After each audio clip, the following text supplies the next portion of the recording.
আজকে আমরা বাংলাদেশের সংবিধান দেখার চেষ্টা করব।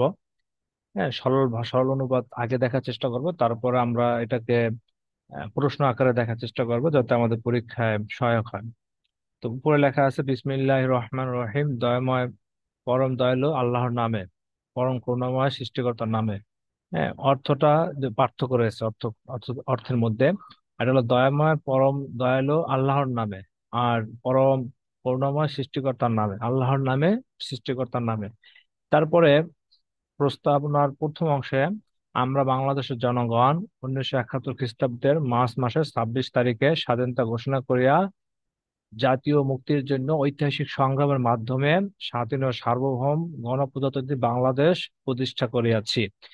তো এখানে যে বিশ্লেষণ আমরা পরবর্তীতে করব আসলে, যে কিভাবে এখান থেকে প্রশ্ন হতে পারে। তারপরে দ্বিতীয় অপশনে, দ্বিতীয় প্যারায় আছে, আমরা অঙ্গীকার করিতেছি যে যে সকল মহান আদর্শ আমাদের বীর জনগণকে জাতীয় মুক্তির সংগ্রামে আত্মনিয়োগ ও বীর শহীদ দিগকে প্রাণ উৎসর্গ করিতে উদ্বুদ্ধ করিয়াছিল, জাতীয়তাবাদ, সমাজতন্ত্র, গণতন্ত্র ও ধর্মনিরপেক্ষতা, সেই সকল আদর্শ এই সংবিধানের মূলনীতি হইবে।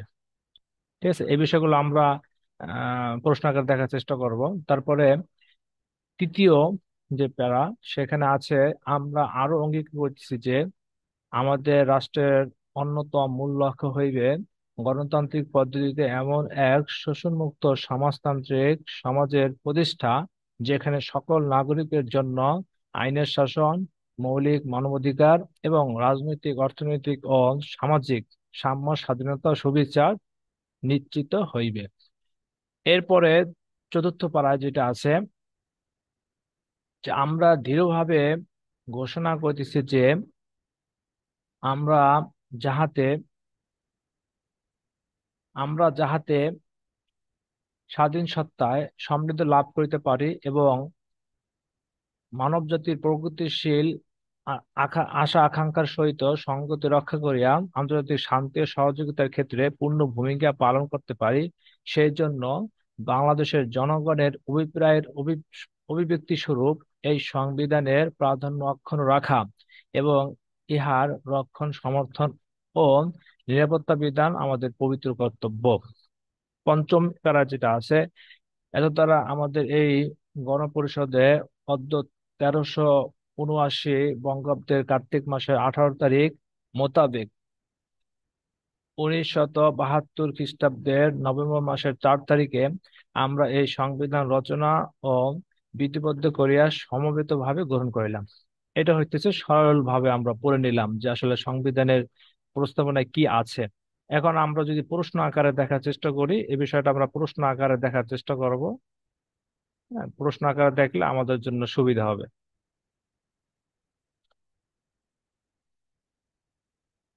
তো যদি প্রশ্ন আকারে দেখি, সেটা হচ্ছে যে আমাদের বাংলাদেশের সংবিধানের প্রস্তাবনা রয়েছে একটি।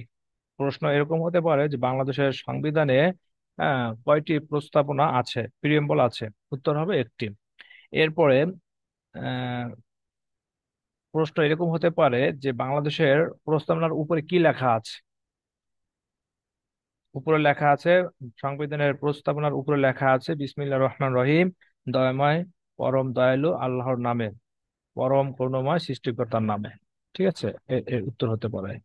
এরপরে প্রশ্ন হতে পারে এরকম যে বিসমিল্লাহির রহমান রহিমের বিষয় সম্পর্কে, যে সংবিধানের প্রস্তাবনার উপরে বিসমিল্লাহ রহমান রহিম সংযোজিত হয় কোন সংশোধনীর মাধ্যমে? পঞ্চম সংশোধনীর মাধ্যমে এই সংবিধানের প্রস্তাবনার উপরে বিসমিল্লাহ রহমান রহিম সংযোজিত হয়।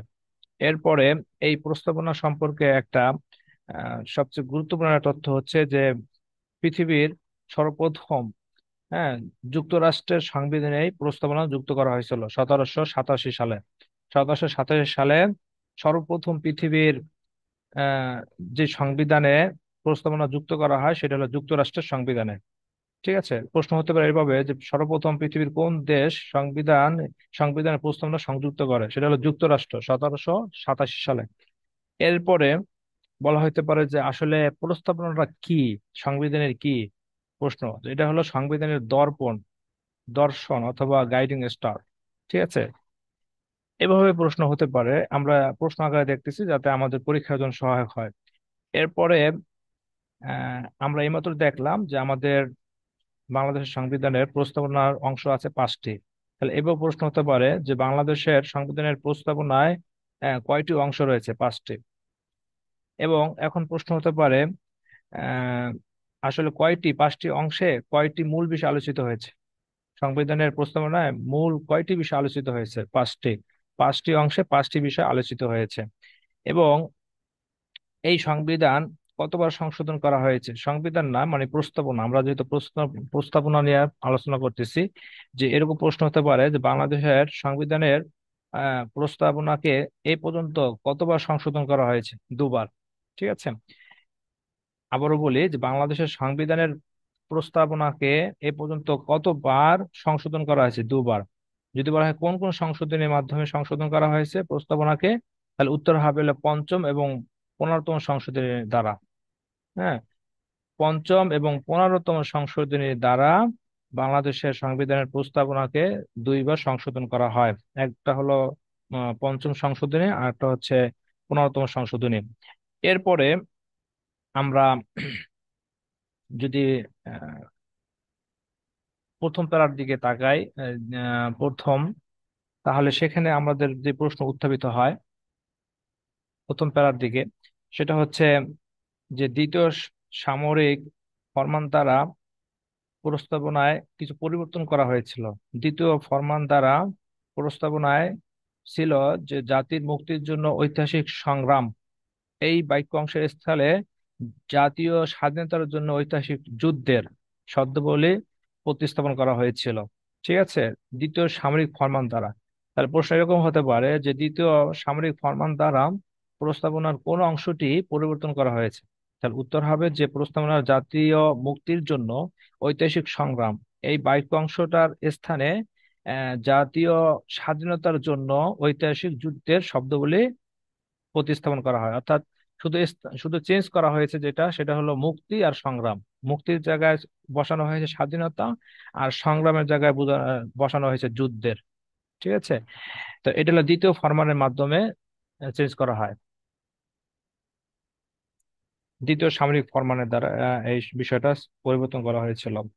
এরপরে সংবিধানের কোন সংশোধনী দ্বারা জাতীয় স্বাধীনতার জন্য ঐতিহাসিক যুদ্ধের শব্দবলের স্থলে পুনরায় মূল সংবিধানের প্রশ্ন উল্লেখিত জাতীয় মুক্তির জন্য ঐতিহাসিক সংগ্রাম শব্দগুলি প্রতিস্থাপন করা হয়? প্রশ্ন এখন আবার ঘুরেই বলতে পারে যে সেই পুনরায় মূল সংবিধানের যে প্রস্তাবনা ছিল জাতীয় মুক্তির জন্য ঐতিহাসিক সংগ্রাম, সেই শব্দগুলোই কখন আবার কিভাবে এটাকে সংযোজন করা হয়, প্রতিস্থাপন করা হয়?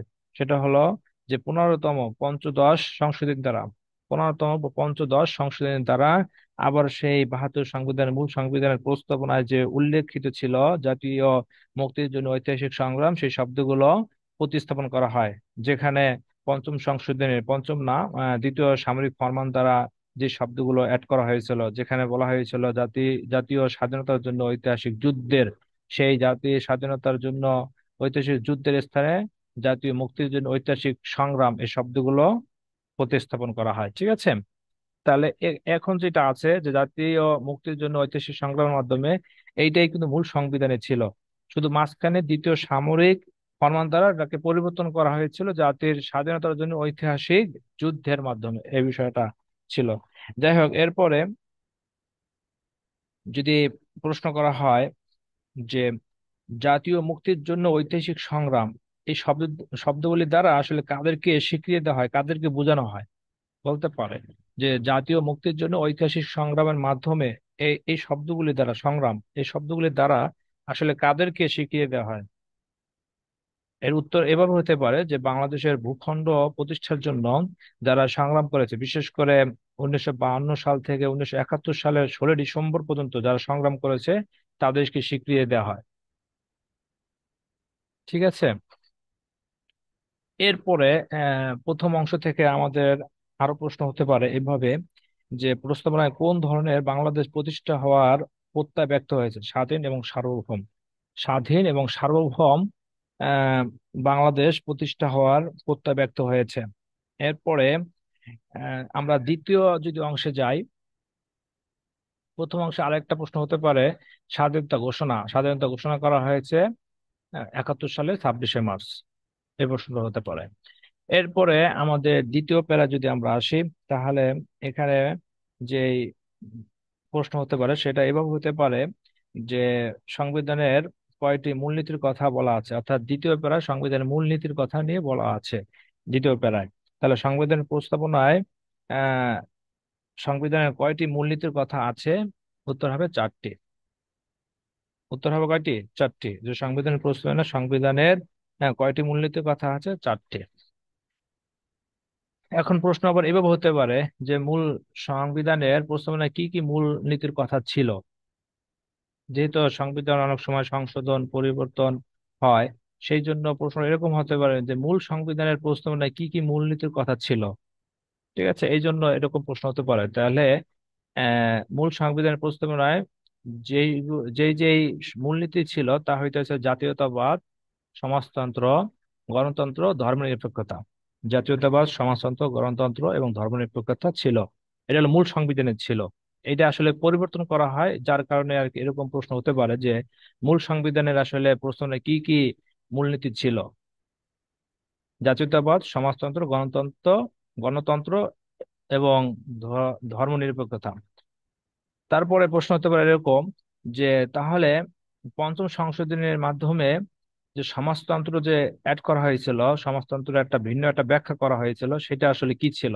পঞ্চম সংশোধন দ্বারা সমাজতন্ত্র এবং ধর্মনিরপেক্ষতার একটা ব্যাখ্যা করা হয় বা এখানে পরিবর্তন করা হয়। তো পঞ্চম সংশোধনে সমাজতন্ত্রের যে ব্যাখ্যাটা করা হয়েছিল তার অর্থ হলো যে সমাজতন্ত্র অর্থ হলো অর্থনৈতিক ও সামাজিক ন্যায় বিচার। হ্যাঁ, সমাজতন্ত্র, এটার ব্যাখ্যা করা হয়েছিল যে সমাজতন্ত্রের অর্থ হলো অর্থনৈতিক ও সামাজিক ন্যায় বিচার। এগুলো পঞ্চম সংশোধনের দ্বারা এটা করা হয়েছিল। পঞ্চম সংশোধনের মাধ্যমে সমাজতন্ত্রের যে ব্যাখ্যা সেটা হলো সমাজতন্ত্রের অর্থ অর্থনৈতিক ও সামাজিক ন্যায় বিচার। ঠিক আছে। তো এরপরে আর ধর্মনিরপেক্ষতাকে বাতিল করে দেওয়া হয়েছে পঞ্চম সংশোধনীর দ্বারা। তাহলে এরকম হতে পারে যে মূল সংবিধানের প্রস্তাব, সরি, মূল সংবিধানের প্রস্তাবনায় উল্লেখিত ধর্মনিরপেক্ষতাকে বাতিল করা হয় কোন সংশোধনীর মাধ্যমে? পঞ্চম সংশোধনীর মাধ্যমে। মূল সংবিধানে ধর্মনিরপেক্ষতা ছিল, সেটাকে পঞ্চম সংশোধনীর মাধ্যমে বাতিল করে দেওয়া হয়েছিল। পরবর্তীতে আবার এটাকে অ্যাড করা হয়, আমরা সে বিষয়ে আস্তে আস্তে জানবো। তাহলে মূল সংবিধানের প্রস্তাবনায় উল্লেখিত ধর্মনিরপেক্ষতা, এই ধর্মনিরপেক্ষতাকে পঞ্চম সংশোধনীর মাধ্যমে বাতিল করা হয়। তো বাতিল করে কোন বিষয়টি সংযোজিত করা হয়েছিল? তাহলে এটা হবে যে এই ধর্মনিরপেক্ষতার স্থানে পঞ্চম সংশোধনের মাধ্যমে সর্বশক্তিমান আল্লাহর উপর পূর্ণ আস্থা ও বিশ্বাস, এইটা অ্যাড করা হয়েছিল। তাহলে ধর্মনিরপেক্ষতার এর স্থানে পঞ্চম সংশোধনা কোনটা অ্যাড করা হয়েছিল, কোনটা সংযোজিত হয়েছিল? সর্বশক্তিমান আল্লাহর উপর পূর্ণ বিশ্বাস, পূর্ণ আস্থা ও বিশ্বাস, এই বিষয়টা অ্যাড করা হয়েছিল। আর পঞ্চম সংশোধনের মাধ্যমেই ধর্মনিরপেক্ষতাকে বাতিল করে দেওয়া হয়। ঠিক আছে। এখন সবচেয়ে গুরুত্বপূর্ণ বিষয়টা হলো যে পঞ্চম সংশোধনের পরে 15তম সংশোধনের মাধ্যমে আবার সেই 72 সালের সংবিধান, অর্থাৎ মূল সংবিধানের যে সমাজতন্ত্র ধর্মনিরপেক্ষতা ছিল তা আবার প্রতিস্থাপন করা হয়। তাহলে এভাবেও হইতে পারে যে পরবর্তী কোন সংশোধনের মাধ্যমে সমাজতন্ত্র ও ধর্মনিরপেক্ষতা, সমাজতন্ত্র ও ধর্ম নিরপেক্ষতা প্রতিস্থাপন করা হয়। উত্তর হবে 15তম সংশোধনীর মাধ্যমে। ঠিক আছে। এরপরে আর একটা গুরুত্বপূর্ণ একটা তথ্য এরকম হতে পারে, সেটা হচ্ছে প্রিয়াম্বল সম্পর্কে, যে কোন মামলার মাধ্যমে 1972 সালের প্রস্তাবনাকে পুনর্বহাল করা হয়। হ্যাঁ, এটা সবচেয়ে গুরুত্বপূর্ণ যে 1972 সালে মূল সংবিধান এইটার যে প্রস্তাবনা ছিল সেই প্রস্তাবনাকেই পুনর্বহাল করা হয়, সেটা কোন মামলার মাধ্যমে? সেটা হবে Khondokar Delwar Hossain versus Bangladesh Italian marble works Limited. হ্যাঁ, civil leave to appeal petition ছিল। Civil leave to appeal petition ছিল। হ্যাঁ, Khondokar Delwar Hossain versus Bangladesh Italian marble works Limited, এই মামলার মাধ্যমেই 1972 সালের প্রস্তাবনাকে পূর্ণবহাল রাখা হয়। আবারও বলি যে কোন মামলার মাধ্যমে 1972 সালের প্রস্তাবনাকে পূর্ণবহাল করা হয়, সেটা হবে খন্দকার দেলার Hossain versus Bangladesh Italian marble works limited.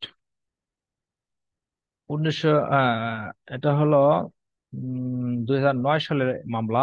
2009 সালের মামলা ছিল যে Khondokar Delwar Hossain versus Bangladesh Italian marble works limited, 2009 সালের মামলা। যাই হোক, এরপরে যে বর্তমানে সংবিধানের প্রস্তাবনায় যে যেই মূলনীতির কথা আছে সেটা হলো জাতীয়তাবাদ, সমাজতন্ত্র, গণতন্ত্র ও ধর্মনিরপেক্ষতা। প্রশ্ন হতে পারে যে বর্তমানে সংবিধানের প্রস্তাবনায় কি কি মূলনীতির কথা আছে। তাহলে জাতীয়তাবাদ, সমাজতন্ত্র, গণতন্ত্র এবং ধর্মনিরপেক্ষতা। তা বাংলাদেশের সংবিধানের মূলনীতি কয়টি? 4টি। উত্তর হবে বাংলাদেশে, তাহলে এখন থেকে যেটা বুঝতে পারলাম যে বাংলাদেশের সংবিধানের মূলনীতি কয়টি, উত্তর হবে 4টি। এরপরে যদি এরকম হতে পারে যে জাতীয়তাবাদ, সমাজতন্ত্র, গণতন্ত্র, ধর্মনিরপেক্ষতা, তো এই বিষয়গুলো সংবিধানের কোন কোন অনুচ্ছেদে উল্লেখ আছে?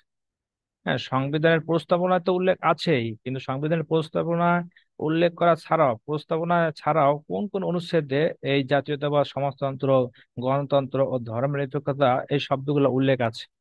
তাহলে এটা উত্তর হবে যে জাতীয়তাবাদ অনুচ্ছেদ 9, সমাজতন্ত্র অনুচ্ছেদ 10, গণতন্ত্র অনুচ্ছেদ 11, ধর্মনিরপেক্ষতা অনুচ্ছেদ 12-তে উল্লেখ আছে।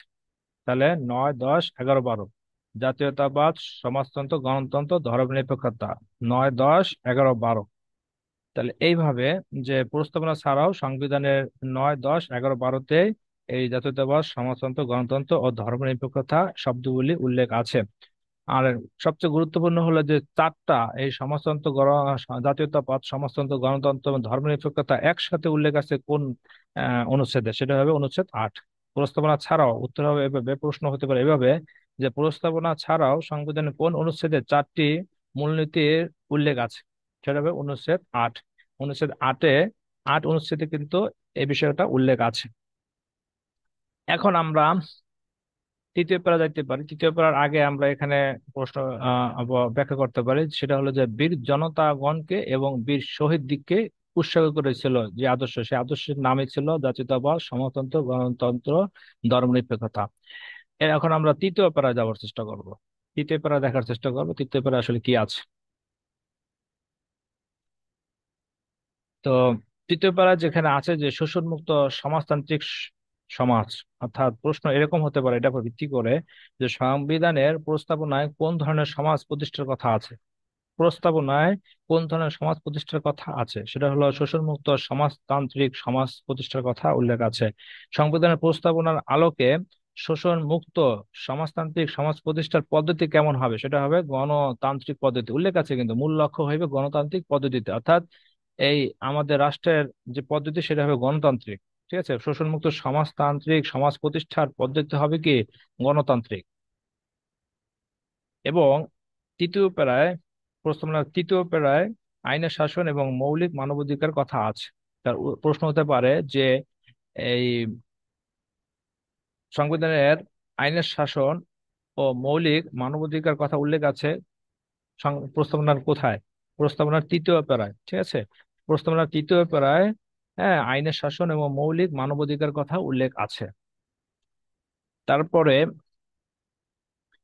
যে সাম্য স্বাধীনতা, তারপর সামাজিক সুবিচারের কথা উল্লেখ আছে তৃতীয় প্যারায়। রাজনৈতিক, অর্থনৈতিক ও সামাজিক সাম্য স্বাধীনতা সুবিচার এই বিষয়গুলো উল্লেখ আছে তৃতীয় প্যারায়। সংবিধানের তৃতীয় প্যারায় কিন্তু এই বিষয়ে উল্লেখ আছে, আমাদের এটা মনে রাখতে হবে। এরপরে বাংলাদেশের গণতান্ত্রিক শাসন ব্যবস্থার কোন কোন বিষয়ের উপস্থিত থাকবে মর্মে প্রস্তাবনা অঙ্গীকার করা হয়েছে? এটা অনেক গুরুত্বপূর্ণ একটা প্রশ্ন। তৃতীয় প্রায় কিন্তু সেই বিষয়টা বলছে, বলা বলা হয়েছে রাষ্ট্রের অন্যতম মূল লক্ষ্য হইবে যে গণতান্ত্রিক পদ্ধতিতে। তো এখানে আসলে যে কি কি, কোন কোন বিষয় উপস্থিত থাকবে একটা গণতান্ত্রিক শাসন ব্যবস্থায়, কোন কোন বিষয়গুলো উপস্থিত থাকবে সেই বিষয়গুলো এখানে অঙ্গীকার করা হয়েছে। তাহলে প্রশ্ন এভাবে হতে পারে যে বাংলাদেশের গণতান্ত্রিক শাসন ব্যবস্থায় কোন কোন বিষয় উপস্থিত থাকবে মর্মে প্রস্তাবনায় অঙ্গীকার করা হয়েছে? সেটা হলো কি আইনের শাসন থাকবে, মৌলিক মানবাধিকার থাকবে, মৌলিক উপকরণ, অন্ন, চিকিৎসা, বস্ত্র এইভাবে অধিকারগুলো থাকবে, এবং রাজনৈতিক, অর্থনৈতিক ও সামাজিক সাম্য স্বাধীনতা ও সুবিচার থাকবে। ঠিক আছে, তাহলে কোন কোন বিষয় একটা গণতান্ত্রিক পদ্ধতিতে, গণতান্ত্রিক শাসন ব্যবস্থায় কোন কোন বিষয়গুলো থাকবে আমরা আবার বলি, আইনের শাসন, মৌলিক মানবাধিকার এবং রাজনৈতিক, অর্থনৈতিক ও সামাজিক সাম্য স্বাধীনতা ও সুবিচার থাকবে। তারপরে আমরা যদি চতুর্থ প্যারা যদি আমরা একটু লক্ষ্য করার চেষ্টা করি, চতুর্থ প্যারা কি বলা আছে? তো এখানে আমরা যে বিষয়টা দেখতে পাই সেটা হচ্ছে যে স্বাধীন সত্তায় সমৃদ্ধ লাভ, এই বিষয়টা আসলে বোঝা উচিত যে স্বাধীন সত্তায় সমৃদ্ধ লাভ বলতে কাদেরকে বোঝানো হয়। হ্যাঁ, যাহাতে আমরা স্বাধীন সত্তায় সমৃদ্ধ লাভ করিতে পারি, এই স্বাধীন সত্তায় সমৃদ্ধ লাভ বলতে কাদেরকে বোঝানো হয়। হ্যাঁ, এটার অর্থ কি? এটা দ্বারা বোঝানো হয় যে ব্যক্তি স্বাধীনতা ও ব্যক্তিগত যোগ্যতায় কারো দক্ষতা বৃদ্ধি পেলে তাকে স্বীকৃতি দান। ঠিক আছে, তাহলে প্রশ্ন হতে পারে এভাবে যে প্রস্তাবনায় উল্লেখ রয়েছে যে স্বাধীন সত্তায় সমৃদ্ধ লাভ, এর দ্বারা আসলে কি বোঝানো হয়? সেটা হলো ব্যক্তি স্বাধীনতা ও ব্যক্তিগত যোগ্যতায় কারো দক্ষতা বৃদ্ধি পেলে তাকে স্বীকৃতি দান দেয়া। এরপরে প্রস্তাবনায় আর একটা গুরুত্বপূর্ণ যে বিষয়টা এখানে উল্লেখ আছে সেটা হলো আন্তর্জাতিক শান্তি ও সমৃদ্ধির কথা। আন্তর্জাতিক শান্তি ও সহযোগিতার, ঠিক আছে, আন্তর্জাতিক শান্তি সমৃদ্ধির কথা উল্লেখ আছে সংবিধানের প্রস্তাবনা। এছাড়া উল্লেখ রয়েছে অনুচ্ছেদ 25, 25 অনুচ্ছেদে উল্লেখ আছে আন্তর্জাতিক শান্তি সমৃদ্ধির কথা। তাহলে প্রশ্ন হতে পারে এভাবে সংবিধানে আন্তর্জাতিক শান্তি এবং সমৃদ্ধির কথা কোথায় উল্লেখ আছে? সেটা হলো প্রস্তাবনায় আছে এবং অনুচ্ছেদ 25-এ আছে। প্রস্তাবনায় আছে এবং অনুচ্ছেদ 25-এ আছে আন্তর্জাতিক শান্তি সহযোগিতা সমৃদ্ধির কথা। এরপরে চতুর্থ পার্টে এভাবে হতে পারে যে সংবিধানের প্রাধান্য অক্ষুণ্ণ রাখা, সংবিধানের প্রাধান্য অক্ষুণ্ণ রাখার বিষয়টা আছে চতুর্থ প্যারায়। তো প্রশ্ন হতে পারে এভাবে সংবিধানের প্রাধান্য অক্ষুণ্ণ রাখার প্রতিশ্রুতি ব্যক্ত হয়েছে কোথায়? সেটা হলো প্রস্তাবনা, এবং কত প্যারায়? সেটা হলো চতুর্থ প্যারায়। ঠিক আছে, সংবিধানের প্রাধান্য অক্ষুণ্ণ রাখার প্রতিশ্রুতি ব্যক্ত হয়েছে প্রস্তাবনায় চতুর্থ প্যারায়। এবং বলা হয়েছে যে সংবিধানের প্রাধান্য অক্ষুণ্ণ রাখা এবং ইহা রক্ষণ, সমর্থন ও নিরাপত্তা বিধান কাদের পবিত্র দায়িত্ব? আমাদের, আমাদের বলতে জনগণ, আমাদের বলতে কি এই জনগণের পবিত্র দায়িত্ব সংবিধানের এই প্রাধান্য অক্ষুণ্ণ রাখা এবং ইহা রক্ষণ, সমর্থন ও নিরাপত্তা বিধান আমাদের পবিত্র দায়িত্ব। আমাদের বলতে জনগণের পবিত্র দায়িত্ব। এটার উল্লেখ আছে কোথায়? পবিত্র জনগণের পবিত্র দায়িত্বের কথা উল্লেখ আছে কোথায়? চতুর্থ প্যারায়। এরপরে সংবিধান গৃহীত হওয়ার তারিখ উল্লেখ আছে কোথায়? প্রস্তাবনা। আমরা পঞ্চম প্যারায় যাব, তার আগে এখানে একটা বিষয় আমাদের জানার বিষয়, সেটা হলো জানার বিষয় আছে যে সেটা হচ্ছে যে সংবিধান, যদি বলে সংবিধান কি, তাহলে উত্তর হবে যে বাংলাদেশের জনগণের অভিপ্রায়ের অভিব্যক্তি স্বরূপ, সেটাই হচ্ছে সংবিধান। এই যে বলছে যে সেই জন্য বাংলাদেশের জনগণের অভিপ্রায়ের অভিব্যক্তি স্বরূপ এই সংবিধানটা, এই সংবিধানটা কি? সংবিধানটা হইতেছে যে বাংলাদেশের জনগণের অভিপ্রায়ের অভিব্যক্তি স্বরূপ, সেটাই হচ্ছে সংবিধান। আর এই সংবিধানের প্রাধান্য অক্ষুণ্ণ রাখা এবং ইহা রক্ষণ, সমর্থন ও নিরাপত্তা বিধানে আমাদের পবিত্র কর্তব্য, এই বিষয়টা এখানে বলা আছে। তাহলে এখানে আরো বিষয় আছে, তাহলে আমরা জানলাম হলো জাতি স্বাধীন সত্তা সমৃদ্ধ লাভ বিষয়। তারপর মানবাধিকার প্রকৃতির আকাঙ্ক্ষা, প্রগতিশীল আশা আকাঙ্ক্ষার সহিত সংগতি রক্ষা করিয়া আমাদের শান্তি ও সহযোগিতার বিষয়টা জানতে পারলাম। বাংলাদেশের জনগণের অভিপ্রায়ের অভিব্যক্তি স্বরূপ, হ্যাঁ, এটাই হচ্ছে সংবিধান। বলতে হবে সংবিধান কি? বাংলাদেশের জনগণের অভিপ্রায়ের অভিব্যক্তি স্বরূপ। ঠিক আছে, এরপর বলা হয়েছে অভিব্যক্তি, অভিপ্রায়ের অভিব্যক্তি হলো সংবিধান। আর পরে এই সংবিধানের প্রাধান্য অক্ষুণ্ণ রাখা, ইহা রক্ষণ, সমর্থন ও নিরাপত্তা বিধান এগুলো আমাদের পবিত্র কর্তব্য অর্থাৎ জনগণের, এবং এটা উল্লেখ আছে চতুর্থ প্যারায়। এখন আমরা পঞ্চম প্যারায় দেখার চেষ্টা করব যে পঞ্চম প্যারায় আসলে কি আছে, এবং প্রশ্ন আকারে দেখার চেষ্টা করব। সেটা হলো যে সংবিধান গ্রহণ করলাম মানে গৃহীত হয়েছে, সংবিধান গৃহীত হওয়ার তারিখ কোথায় উল্লেখ আছে? সেটা হবে পঞ্চম প্যারায়। পঞ্চম প্যারায় প্রস্তাবনার পঞ্চম প্যারায় সেটা উল্লেখ রয়েছে যে সংবিধান গৃহীত হওয়ার তারিখ উল্লেখ আছে পঞ্চম প্যারায়। ঠিক আছে, গৃহীত হওয়া, গ্রহণ করলাম। এরপরে বলা হয়েছে যদি আমরা দেখার চেষ্টা করি সেটা হলো যে তাহলে এই গৃহীত হওয়ার বাংলা তারিখ কত? প্রশ্ন এরকম হতে পারে, গৃহীত হওয়ার বাংলা তারিখ কত? এটা প্রশ্ন হতে পারে। সেটা হলো 1379, 1379 বঙ্গাব্দের কার্তিক মাসের 18 তারিখ, 1379 বঙ্গাব্দের কার্তিক মাসের 18 তারিখ। আর সেই মোতাবেক ইংরেজি তারিখ হবে 1972 খ্রিস্টাব্দের নভেম্বর মাসের 4 তারিখ। আর এই নভেম্বর মাসের 4 তারিখকে বলা হয় সংবিধান দিবস। নভেম্বর মাসের 4 তারিখ কি দিবস?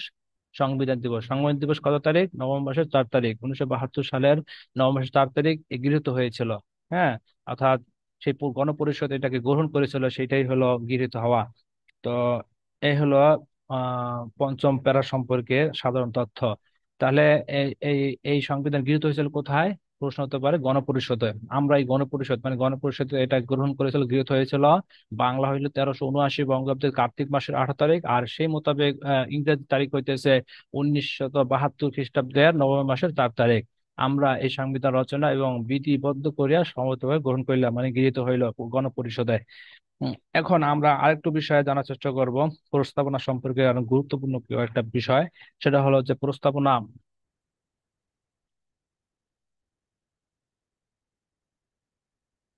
হ্যাঁ, প্রস্তাবনা আসলে সংবিধানের কি, এই বিষয়টা পরীক্ষায় আসে বেশিরভাগ, যে প্রস্তাবনা আসলে সংবিধানের একটি অংশ এবং সংবিধানের মৌলিক কাঠামো।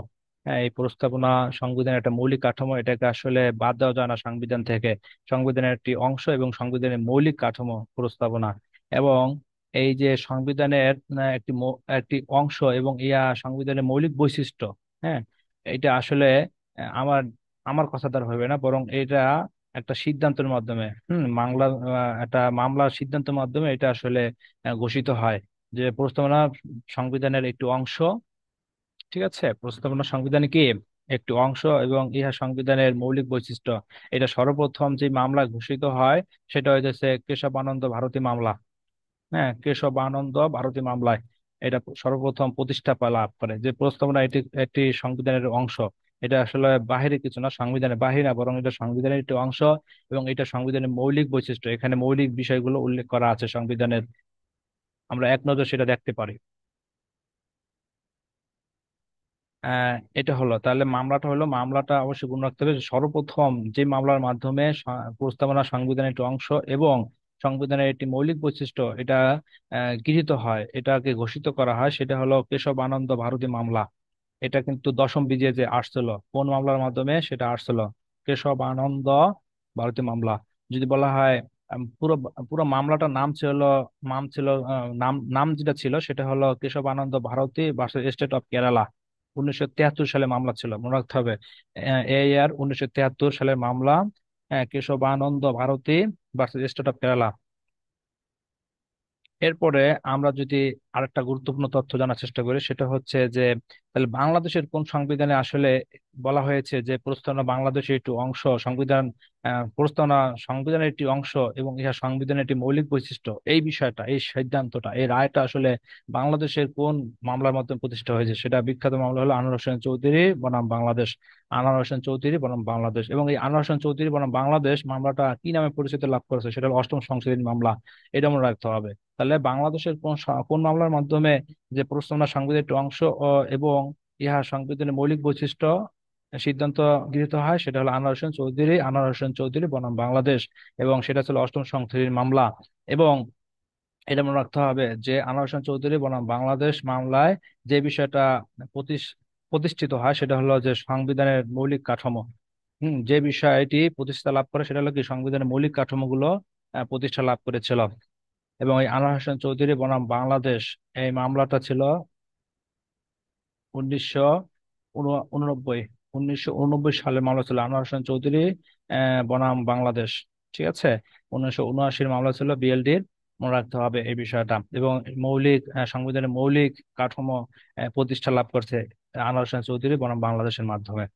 এই তো আমরা আনুষঙ্গিক কিছু বিষয় জানার চেষ্টা করলাম, আশা করি এর থেকে কমন পারবে পরীক্ষা আসলে উত্তর করা যাবে। আমি যেভাবে আর কি তোমাদের পড়াইছি, এইভাবে বিষয়গুলো মনে রাখলে তোমাদের আসলে দেখা যায় যে পরীক্ষায় উত্তর করতে সহজ হবে। আর একবার যদি তোমরা সংবিধান দেখে অথবা ভিডিওটা বারবার দেখো তাহলে তোমাদের হয়ে যাবে, আমি আশা করি ইনশাল্লাহ। আচ্ছা, ঠিক আছে, আজকে এই পর্যন্তই।